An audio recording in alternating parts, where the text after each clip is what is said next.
You know, every single day, millions of workers climb up ladders and stairs, and they probably don't even think twice about it. But what if I told you that those everyday tools are one of the biggest reasons for serious injuries on the job? Well, today, we're going to break down OSHA's most critical safety rules for ladders and stairways. And these aren't just about avoiding fines, they're about saving lives. Let's jump right in. All right, so here's what we've got on tap. First, we'll get into the pretty shocking cost of falls. Then we're going to cover the biggest rule change to hit ladders in decades. I'm talking about the end of the caged ladder. After a quick safety rundown, we'll look at a much safer option, stairs, and exactly how to build them right. And we'll wrap it all up with a big question that'll really shape your approach to safety from here on out. So, let's start with what's really at stake here. Falls are, without a doubt, one of the most common and, frankly, most preventable causes of workplace injuries. Get this. OSHA data shows that falls from ladders alone account for a massive 20% of all fatal and lost workday injuries.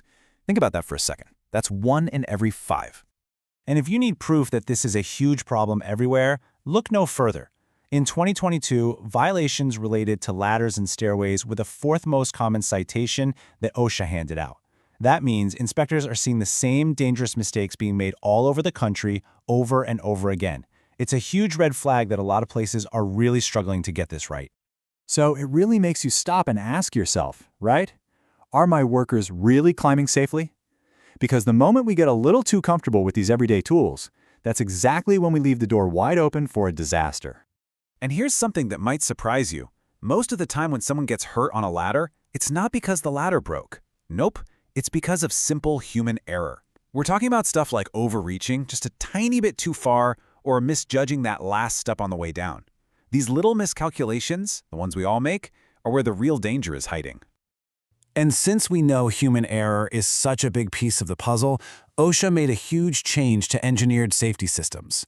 This brings us to the single biggest update in ladder safety we've seen in decades. The cage ladder is no longer considered real fall protection. It's being phased out. Okay, so here's the timeline you absolutely have to know. For years, before November 2018, those cages were the go-to for any fixed ladder over 24 feet. But since that date, any new ladder that high needs a personal fall arrest system, or a PFAS. You know, a safety harness that connects to a rail or a cable. And here's the big one. The final drop-dead deadline is November 18th, 2036. By that day, every single existing caged ladder has to be upgraded with a PFAS. No exceptions. So why the big change? Well, it all comes down to the difference between passive and active safety. See, a cage is passive. The whole idea was to hopefully keep you from falling backward. You might bump into it and, fingers crossed, regain your balance. A PFAS, on the other hand, is an active system. That harness and cable are designed to physically stop you from falling downward. It literally catches you. It's just a way more reliable way to keep people safe. And look, this isn't just a new opinion. It's based on cold, hard data. A really important study back in 2004 came to a simple conclusion. Cages just don't stop falls. They found that in a real-world fall, a worker would most likely just fall straight down inside the cage, hitting rungs and supports all the way down, which is a recipe for serious injury. Okay, with that massive change in mind, let's do a quick rapid-fire review of some of those timeless safety rules. These apply to any ladder you're using, whether it's fixed or portable. These are the basics that stop those human error accidents before they happen. All right, the single most important rule, if you remember nothing else, remember this, is the 3-point contact rule. It's simple. At all times, you have to have either 2 hands and 1 foot or 2 feet and 1 hand touching the ladder. That's it. That one simple habit is your absolute best defense if you suddenly lose your balance. And here are a few more quick checks that are absolutely essential. First, keep your body centered. Your belt buckle should always be between the 2 side rails. That stops you from overreaching. For portable ladders, remember the 4-to-1 rule. For every 4 feet of height, the base needs to be 1 foot away from the wall.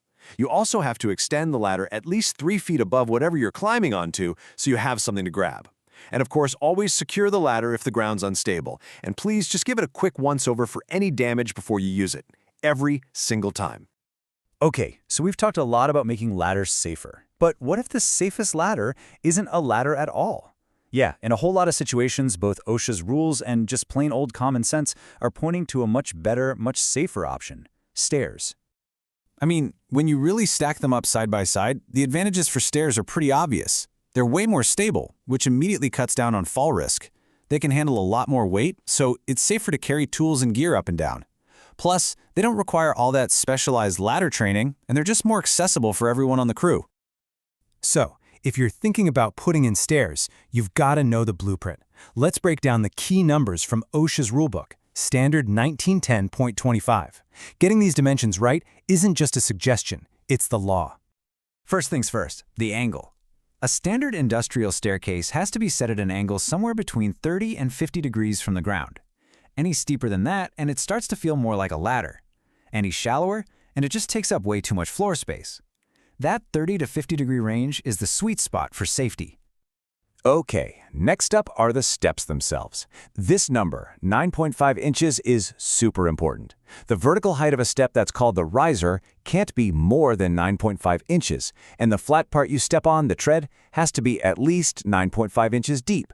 But here's the most critical part. Every single step on that staircase has to be exactly the same. Even a tiny variation can create a serious trip hazard.